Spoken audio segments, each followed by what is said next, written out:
Class is now in session. I'm Professor Hockey, and today we'll be discussing the game between the Sharks and the Kings, in which the Sharks managed to win 4-3 in overtime.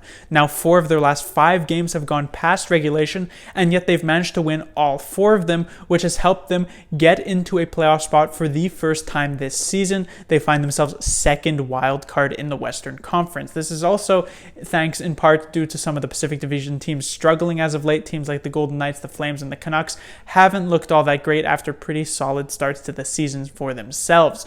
But I don't think anybody was expecting, after such a disastrous start for the Sharks, for them to go 9-1-0 in their last 10 to actually find themselves back in a playoff spot so soon. And, so soon, thankfully, considering the fact that the Sharks are only just a few days away from Thanksgiving, which is normally the point in the season where people will look at the playoff picture and say the teams in the playoff picture right now are likely the teams that are going to be in the playoff picture by the end of the year. So the Sharks get back into the race in the nick of time, at least statistically. And before I get into the game, I must mention something that so much last season was talked about: Erik Karlsson's return to play against the Ottawa Senators for the first time, his former team, and so much media coverage about that. And yet here tonight, Sharks legend Joakim Ryan was coming back to face off against his former team for the first time, and yet I heard zero media coverage about this. So disrespectful to such a Sharks legend, certainly, as he found himself on the third pairing for the Kings tonight, did absolutely nothing. But as we get into the game, the Sharks up 3-0 pretty early on, 35 or so minutes into this game. The Sharks are looking mostly in control. It's a Karlsson goal and then 2 Meier goals, but it is the killer late second period goal scored by the Kings that is so good to change momentum in a game.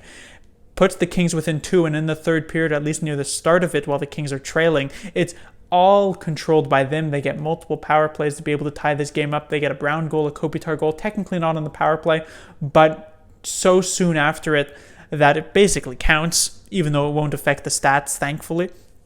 And the Kings managed to tie it up after being down by 3. Now, the Sharks would take advantage of a Jonathan Quick misplay to allow Patrick Marleau to get the team the extra point, but not a great look to allow one of the worst teams in the Western Conference to get back into a game like that. First thing to talk about would be Martin Jones, who played a very good game against the New York Islanders, so he got the call once again to play here against his former team, the Los Angeles Kings, and I thought he actually played rather well. Yes, he did let in 3 goals, but actually, for the first time in a long time here, Jones' stats will actually still look quite good having let in 3 goals because of the fact that the Kings piled on shot after shot after shot, and Jones had to make a lot of very, very key saves when the Kings were really, really pushing. There was a point when the Kings managed to tie it up at 3 that it was a possibility that they could even end the game in regulation and prevent the Sharks from getting any point at all. And luckily, Jones made a couple of those key saves. He also made a couple of those key saves early on back in the first and the second period to keep a Sharks lead alive. And while it didn't end up working out until the end, we did end up going into overtime. It was still a nice game from Martin Jones. So a pretty solid performance here, and finally goes towards improving his stats somewhat. Next, I will talk about Timo Meier. He got 2 goals here tonight, and it has been a pretty large recovery for a lot of these Sharks players who haven't been all that great at the start of the season. Players like Couture, Hertl prior to his injury, Karlsson, Vlasic did not start the season ranging from not that great to quite bad in the case of Erik Karlsson, but they've recovered significantly. Couture is looking like the player he was last season. Same goes for Hertl. Vlasic looking like the player he was in the playoffs last year. Karlsson looking like the player he was back in December and January. But Timo Meier has been sort of left behind. He has been putting up points here or there, but I still don't think he has yet returned to the level he was at last year. He scored 30 goals. I thought he would at least be similar, if not slightly better than that.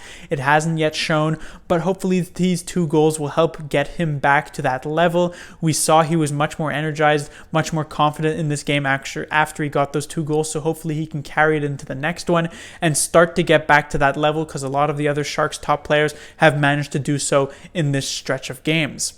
Next, I will talk about Patrick Marleau. And I was going to mention Marleau even prior to this overtime goal, but I guess it makes it easier.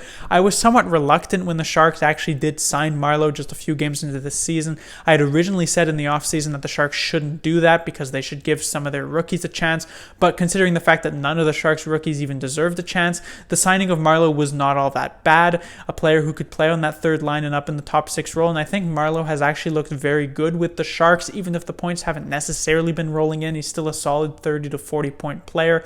As I said, a third liner who can potentially play up into the top 6. And so the offensive game is still pretty solid. He's still managed to make some plays in the offensive zone. But what has most impressed me by Marleau, something that we haven't necessarily seen from him in a long time, even dating back to his time with the Sharks, is that he's actually been playing a very solid defensive game. His back checking has been very nice. His defensive structure in the defensive zone has been very nice. And he's been using that speed to actually catch opposing players off guard and to actually get the puck away from them.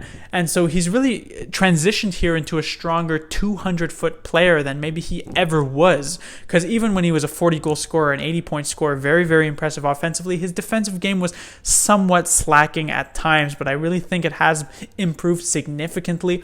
And you could definitely point to the fact that Patrick Marleau is no longer relied upon on being one of the main Sharks scorers like he was back in his heyday.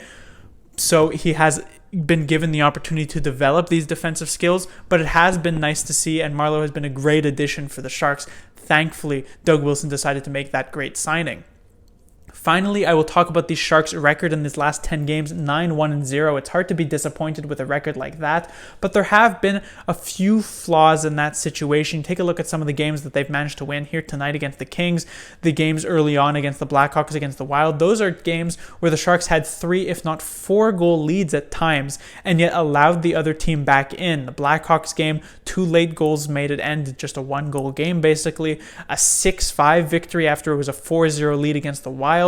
And here tonight, this game went into overtime. There was a possibility the Sharks would leave without a single point. There was a possibility the Sharks would leave with only a single point after a 3-0 lead, which is just sort of unacceptable. And so they've been great starts for the Sharks, and that they haven't been able to play a full 60 minutes. And you take a look at games against the Predators, the Islanders, and the Golden Knights, games where the Sharks, you could say, did play the full 60 minutes. They could never really get control of any of those games. Those were all extremely close that, again, really could have gone either way. And so they've never really played a game in this stretch of games, except for maybe the Oilers one that they managed to win 6-3, where not only have they come out of the gate strong and come out of the gate controlling the game, but they've actually managed to sustain pressure like that over the full 60 minutes to put a game away rather easily. I want to see that more from the Sharks, because right now they are playing with a lot of fire, going so many times in regulation. As I said, while 4 of their last 5 have gone past regulation and they've managed to win all 4 of them, there is technically a possibility, a universe exists where the Sharks lose all 4 of them,